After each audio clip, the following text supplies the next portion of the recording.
বিসমিল্লাহির রহমানির রহিম। আসসালামু আলাইকুম। কেমন আছো সবাই?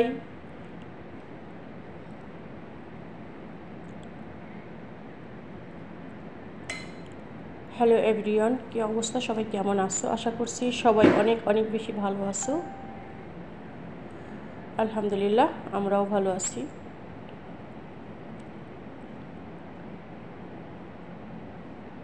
শুরু করলাম লাইফস্টাইল আর একটা নতুন ব্লগ ভিডিও। আশা করছি ভালো লাগবে। আজকে শুরুতেই দেখিয়ে দিলাম কিটা রান্না করব আজকে আর কি। আজকে গরুর মাংসর বিরিয়ানির জন্য একটা মশলা তৈরি করতেছি। এইখানে সাইডের চুলায় আমি মাংস বসিয়ে দিছি। 2 কেজি গরুর মাংস দিয়ে 2 কেজি ওটা হচ্ছে ইসের চাল, নাজিরশার চাল। না সরি নাজিরশার না, ওটা হচ্ছে বাসমতি চাল। বাসমতি চালের বিরিয়ানি অনেক ভালো হয়। এটা হচ্ছে ওমানের বিখ্যাত জনপ্রিয় একটা বিরিয়ানি রেসিপি। এটা কিন্তু সেম বাংলাদেশের মতো হবে না। এটা এদেশের যেহেতু অবশ্যই অন্যরকম হবে।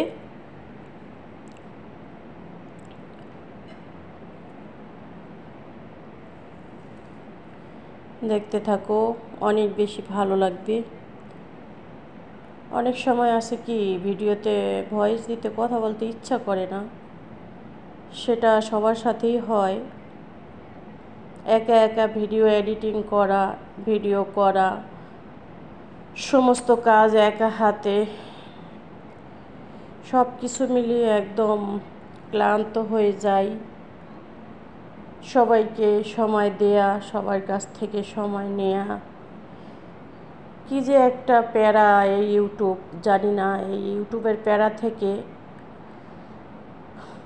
কবে আল্লাহ মুক্তি দিবে। আর এইখান থেকে কি আদৌ কিছু সম্ভব? যে হারে ভিডিও চলছে, এত কষ্ট করে একটা বছর পার করে এখানে এসেছি, কি যে হবে, কি যে করব জানি না। রব্বে কারিম সে নিজেই তো ভালো জানে আমাদেরকে কিভাবে রাখবেন, কোথায় রাখবেন, কি করবেন। উত্তম ফয়সালাকারী আমার রব। আলহামদুলিল্লাহ, রব্বে কারিম অনেক ভালো রেখেছেন। শুকরিয়া রবের কাছে। এখানে মশলাটা প্যানটা ফ্রাই প্যানটা একটু চেঞ্জ করে নিছি এই সাইডে। দেখো মশলাটা কিন্তু আমার হয়ে গেছে। এইখানে মাংসটাও রান্না করা হয়েছে, আলাদা আলাদাভাবে রান্না করা হয়। যেহেতু বলছিলামই এটা ওমানের খাবার, এই যে মাংসটা কিন্তু অফ ক্যামেরায় আমি মশলার সাথে মিক্সার করে রান্না করে নিয়েছি। আর এইখানে কিছু আলুর ভাজার এটা একটু পরে পড়ে গেছে, সমস্যা নেই। আলু ভেজেছিলাম। এইখানে চালটা বসিয়ে দিছি, সেই বাসমতি চাল। এখানে 2 কেজি চাল আছে, 2 কেজি চাল। আর এই যে এখন আলুটা আমি ভেজে নিচ্ছি। আলুটা আমি একটা আলুতে 4 ভাগ করছি, 4টা টুকরো করছি আর কি। ভাগ টুকরো একই কথা। 4টা টুকরো করেছি, করে এখন আমি হালকা একটু সেদ্ধও করে নিয়েছি। নিয়ে তারপরে এখন অল্প তেলে আমি ভেজে নেব। আজকে বিরিয়ানিতে অতিরিক্ত তেল চর্বি ছিল মাংসে, তারপর আমিও দিছি। আসলে বুঝতে পারি নাই, মনে হয় এখনও পারফেক্ট রাঁধুনি হতে পারি নাই। জানি না কবে হতে পারবো। তো চালটা তো রান্না করে নিয়েছি। আর এইখানে এখন দিয়ে দিচ্ছি যে মাংসের গ্রেভিটা, এবং তেল সহকারে তলানিতে যাতে না লাগে, ওই জন্য আমি একদম তলানিতে যতগুলি তেল ছিল মোটামুটি পর্যায়ে দিয়েছি, সবটা হয়তো দিতে পারিনি।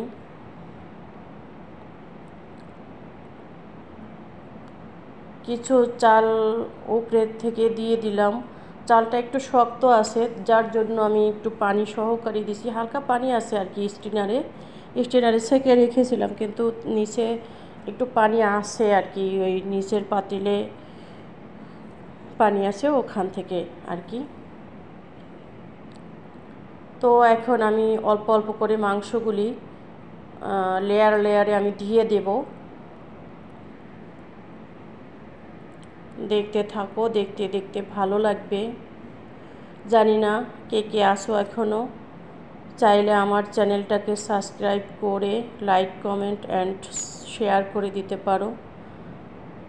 আমার এই ওমানের সুন্দর সুন্দর রেসিপি দেখার জন্য, ওমানের জনপ্রিয় সুন্দর সুন্দর খাবার আমার চ্যানেলে দেয়া আছে। ভালো লাগলে লাইক কমেন্ট অ্যান্ড শেয়ার করে দিবে। এক লেয়ার মাংস দেয়া হয়েছে, আর এক লেয়ার এখন চাল দিয়ে দিছি। এভাবেই আমি সমস্ত এই রান্নাটা কালকে আমি একাই রান্না করেছি, আমার সাথে আর কেউ ছিল না।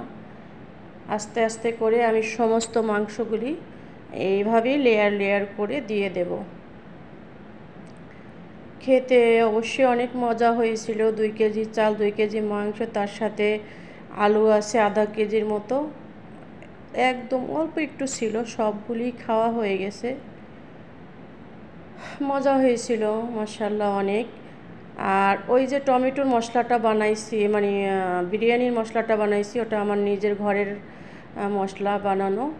ওখানে 4টা টমেটো দিয়ে একটা সসের মতো বানাইছি।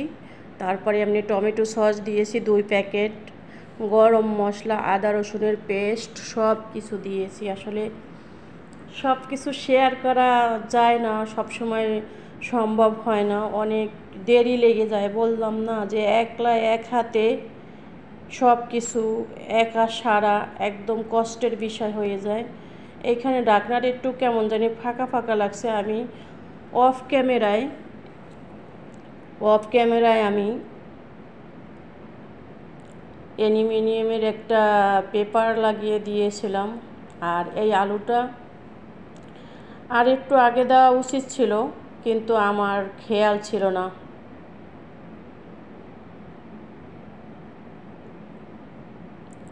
আলুটা দিয়ে সুন্দর করে এখন আমি ঢেকে দেব।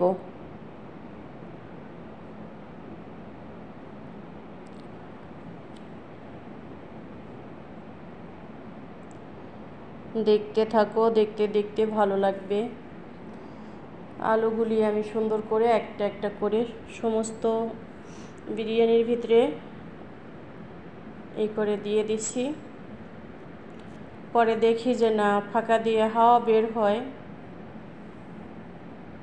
তারপরে দিয়েছিলাম ঢেকে। এই যে খালাম্মা এখন পরিবেশন করবে, তো খালাম্মাকে বললাম, খালাম্মা তোমার হাত ভালোভাবে দেখা যায়, মানে ডানা টোনা দেখা যাচ্ছে।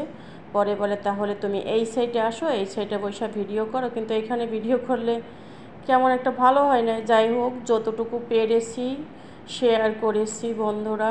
জানি না তোমাদের কাছে আজকের ভিডিওটা আমার কেমন লাগবে। ভালো লাগলে তাহলেই তো ভালোবাসা দিবে, তাই না? এই যে খালাম্মা পরিবেশন করছে বিরিয়ানিটা, কিন্তু মাশাআল্লাহ অসাধারণ হয়েছে।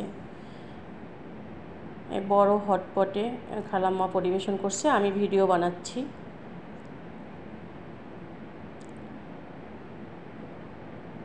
এই যে হয়ে গেছে আমার বিরিয়ানি, একদম পারফেক্ট একটা বিরিয়ানি। আমি আবার একটু সকালবেলা চানাচুর দিয়ে চা খেয়েছি, খেতে ইচ্ছা করছিল, কিন্তু এদেশের চানাচুর খেতে তেমন একটা টেস্ট পাওয়া যায় না। বাংলাদেশেরটা খেতে যেমন মজা, তেমন মজা না। এই যে কাজু বাদাম আছে এখানে, এটা দিয়েও চা খেয়েছিলাম।